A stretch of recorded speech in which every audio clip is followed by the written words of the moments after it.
All right, guys, Mayday Media here. I've got some stories. One of them here is the English town is under siege. We're going to watch that one first. We got billions on trains to nowhere in California. This is a crazy story.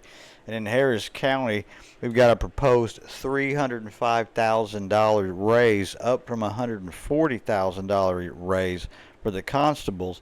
And she says she will not be disrespected for her and all 8 of her constables. It is atrocious. Like, subscribe. Here we go.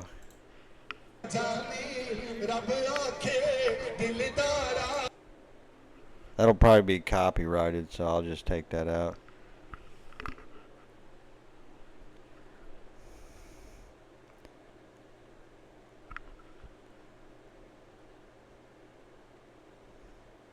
This is all tactics that they're using, takeover tactics. Look at how many of them are here. This is not England. These are all Muslim patrols trying to enforce Sharia law. Like I've always said, Sharia law is the foundation of Islam. English towns are under siege by barbaric Islamic culture. Sharia patrols, public prayers, and halal demands erode our Christian heritage. Our streets aren't theirs to claim. Stand up, Britain, and reclaim our nation. Yeah, well, I mean, you've been sold out. You've been sold out. I mean, I feel sorry for all those people over there. If they can get out, I would try to get out. If not, hunker down, man. Because it's wild. The thing is that the British police, I've never seen nothing like it. The stuff they'll do to their own people. But then there's these people carrying swords, I mean, doing crazy stuff, and they'll just let them. I seen Arabics on horseback shouting Sharia law, and supposedly some patrol, like, trying to run people over with their horses, had other one, and the cops just like, well, nothing we can do. Those police are not armed, and the men can take that over real fast, take that precinct over. There are arms there, and then they can get into doing what they need to do. But that takes some bad boys, I'll tell you that much. Okay, here, coming for this man is zero standards, goals, or respect. Lewis, it's majority black, though some whites have stayed. Oh, I can't stand this stuff. Why not? It's all black. It's all black. When I do my grocery shopping, and I go out to Columbia to a white town. Tell me about Cahokia. I know nothing. I know they've combined a few towns here to make Cahokia. Well, that's what's wrong with it. It used to be a village. It was all white community village. It's all black now.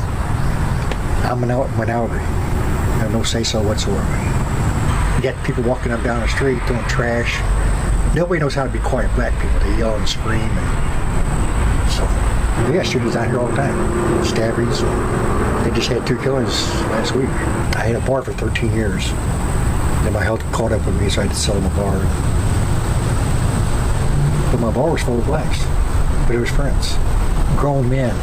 Had their pants pulled up, had a job. What's the story here economically? How did it end up so poor, this area? My opinion, blacks moved in, black married. Their culture. That's the way I look at it. I've seen a lot of changes in this town through the years, and not for the better. When I was growing up in this town, it was all white. We had movie theaters, drive-ins, had it all. Now there's nothing. Everybody's moving out. They shut down Walmart, parties. I don't like the mayor. He's a black mayor. Can't stand it. They put a brand new high school, a brand new $1 million high school. I'm saying for what? They're gonna tear it up anyways. Black people tear shit up. They don't know how to talk civil like me and you are talking. They gotta yell and scream, throw trash out here, and I get on, pick your trash up. I don't get it. That's what the first thing I do when I get out of bed, walk around my house, make sure everything's up to par. Because I hear stuff, I wake up. If I catch you breaking in, I'm going to drag you in. You got to protect what's yours. Nowadays, growing up a kid, there was no shit like this at all. Years ago, they sing Christmas carols and Halloween, people be banging at you, little kids. They don't have none of that shit right here no more. None. They got shootings and mayhem and a broke slum life. If I was this guy, I would sell off and move. If this is Cahokia, Illinois, I know exactly what he's talking about. I'm in Illinois, and I've heard all the stories. I think I've been there a long time ago. I think it was okay, but, well, things change when certain people move in. Here we got an interesting story. In the light of Gavin Newsom's signing the Nick Shirley Act, he is a reminder of what a $115 million wildlife overpass looks like. Now Gavin can continue spending billions on his train to nowhere and billions to help worsen homeless addictions. Okay, so we're gonna see her from up close, see what $115 million looks like in the great state of California. So as you can see, it is an active construction site. Well, semi-active. Looks like they just kind of like left stuff over there. All right, so we're a little bit closer now. And as you can see, it just cuts off on both ends. Look at how they made a little path. That's so ridiculous. Like, why did they need to put the little rocks like that though? It makes absolutely no sense. This is so ridiculous. And so you guys can see that we're over Highway 101 here in California, which is about 10 lanes. So this is gonna be one of the world's largest overpass. In Colorado, they were able to make this possible with $5 million, and I actually went to go and visit that one. Colorado spent $15 million on this wildlife overpass, which is the largest one in North America. All right, so as you guys can see, there is a really big field out here and no signs of any life at all, except me. I don't see any animals here. So the overpass is basically just a big piece of field. I mean, look at these rocks. Like, what is that? It looks like a grave tombstone. You know, there's bobcats, there's bears around here. And then again, as you can see, the place where they're having these animals cross into, there's businesses, there's lots of residential homes. As you can see, look at all of these homes. So it wouldn't really make sense to have bobcats passing into that. Look at all of those homes right there. They should just put the fence and the animals can roam free over there. It's not like this is stolen land or something. I have gone to see Gavin Newsom's train overpasses that he brags about, and just like this wildlife overpass, they end on both sides. They're literally projects to nowhere. Well, it's 2026 and they've already spent $15 billion and not one track has been laid and not one train has moved. This thing looks even worse. But again, it just ends on both sides and it really doesn't connect or go any.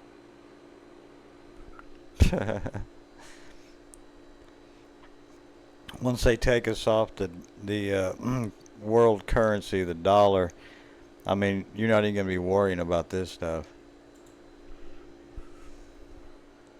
Oh, we got here, Moroccans turned into third worlders. Yeah, this is kind of brutal. I don't know.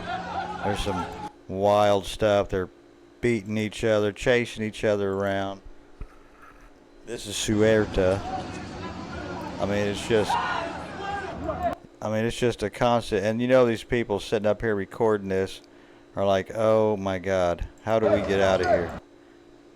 Can they even get out? Can they even walk out their door without being attacked?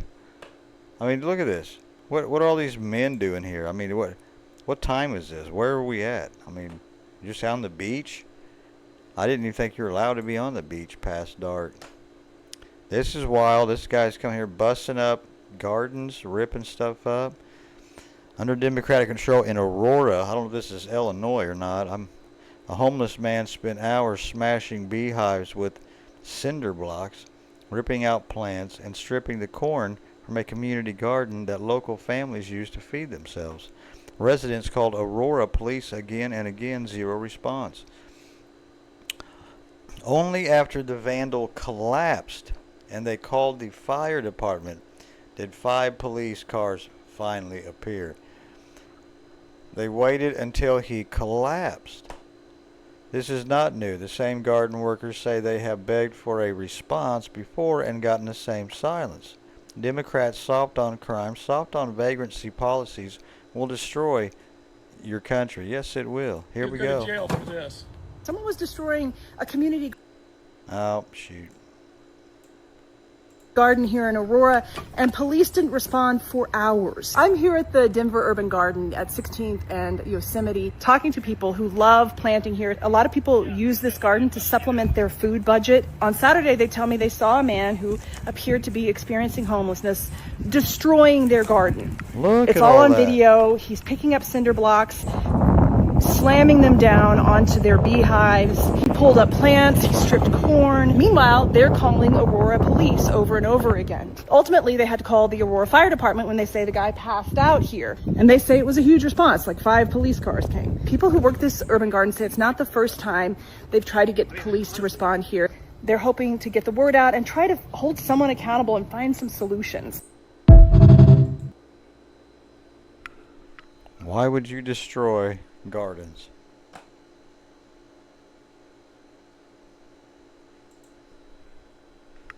I'm gonna start my garden next year and nobody better destroy it. This is sickening. This is what they promote. It's holding the cat by its arm.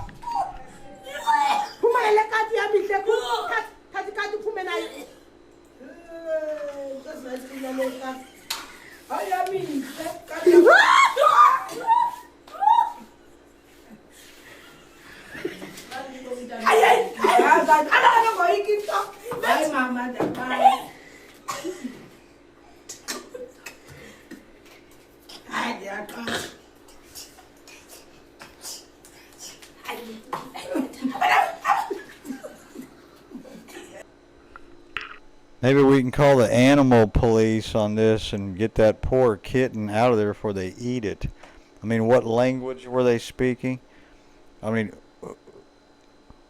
who acts like this with a kitten?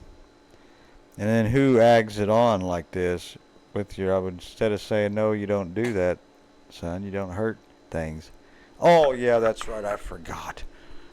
You know who. Well, Harris County, Texas treasurer says she will not be disrespected. And she asked that her salary be more than doubled from $140,000 to $305,000. And she will not be disrespected. And don't forget, this is including all 8 of her constables will make $305,000. And she will not be disrespected. I'm asking for an increase of my salary to $305, just like the other county-wide elected officials. That's Harris County Treasurer Dr. Carla Wyatt, who's had some legal troubles of her own. Today, she asked a 9-member citizen committee to more than double her current salary of about $140,000. Jaywan here with KPRC. Now that $305,000 isn't some random number. Under Harris County's proposed budget, most other countywide elected officials, including all 8 constables, would make $305,000 a year. That's more than the salary of the Texas governor or the U.S. vice president. Wyatt was left out, though, which is why she filed a grievance. Don't intend to be disrespected. The county officials say commissioners have been reducing the responsibilities of her office and trying to remove her position altogether. In the end, the citizen committee voted 6-3 to raise her salary by 30%, but the commissioners don't have to take any action. Now, it's important to note, these are taxpayer-funded salaries, and this is all happening while Harris County is trying to close a $181 million budget shortfall. Under the proposed budget, the county estimates the average homeowner could see a 12% increase in property tax. Now, it's important to note, these salary raises are not what's causing the potential tax increase. We're talking about a multi-billion-dollar proposed county budget. But the salaries are paid with public money, which is why taxpayers are questioning the priority. Increasing salaries just for the sake of pay parity for anyone is a ridiculous justification. And Wyatt's record in office is also part of the debate. Earlier this year, county auditors had flagged 2 fraudulent checks her office had reportedly processed. So commissioners later moved the fraud prevention function to the Office of Management and Budget. And they're seeking action from the Texas legislature to abolish her position altogether. If that process moves forward, voters would have the ultimate say on whether the treasurer's office should stay or go. Wyatt is also facing a pending DWI charge in Galveston County. That was her third arrest since being elected in office. Wyatt is also running for re-election in November. Harris County elected officials have already forced this through, their increase in their salary. Take a look at this, and it's more than just who they're talking about in this video. The salary increases to $305,000 per year for countywide elected officials, including 8 constables, county attorneys, district attorneys, county clerks, district clerks, and tax assessor collectors were approved by the Commissioner's Court. So this has already been approved and locked in. They're going to want to pay everyone $305,000 per year from the American taxpayer, and that is wild. And this treasurer is upset because she wasn't included in that, so she wants to put her salary up to $305,000 a year. That didn't go through, but she did get an increase to, I think, around $180,000 a year. She'll be making. Who the hell would approve any of these people a raise? Have you looked at your life lately? Why would who would even ask? Who would have the nerve? Who would have the? Oh yeah, that's right. We know who. Race mixing is the fastest way to destroy your people, your culture, and your country. And obviously plagues, wars, and famines can be super destructive, but you can come back from things like that. Okay, but the key thing is that doesn't destroy your genetics. But whenever you race mix, your genetics are just dissolved within the gene pool. You are no more. Race mixing is genocide. What does that have to do with this clip? Well, it has everything to do with this clip. Because whenever you realize that countries are a byproduct of the people who live there, and that their societies are a reflection of their belief systems, traditions, and values, and that all stems from their race, if you can destroy their race, then you destroy their culture and their country. They are no more. This is why you see only military-aged men coming into our countries. Mass migration is a tool that's been used for centuries to destroy countries. A king would conquer a country. He would go in and kill or enslave all of the males. He would send in the males from his domain. They would take for themselves wives. And just by sheer effect of them being the head of household, their culture, language, religion, currency, legal system, everything would be adopted. It is one of the fastest ways to replace a culture. All of these military-aged men coming in, obviously they can fight, but the real target is your women. Okay? It's miscegenation. So for one, you need to protect your women, but you also need to make sure they know that their duty is to their people and they only procreate with their own. Or this whole thing we call Western civilization is no more. Absolutely right. I probably couldn't have said it better. Yeah, I think the white species is down to like 9-10%, pretty low. I'm guessing 500 years there ain't gonna be many around. And at this rate, I mean, we're already a target, so I can only imagine we get any lower, it's gonna be bad. Anyway, thank you.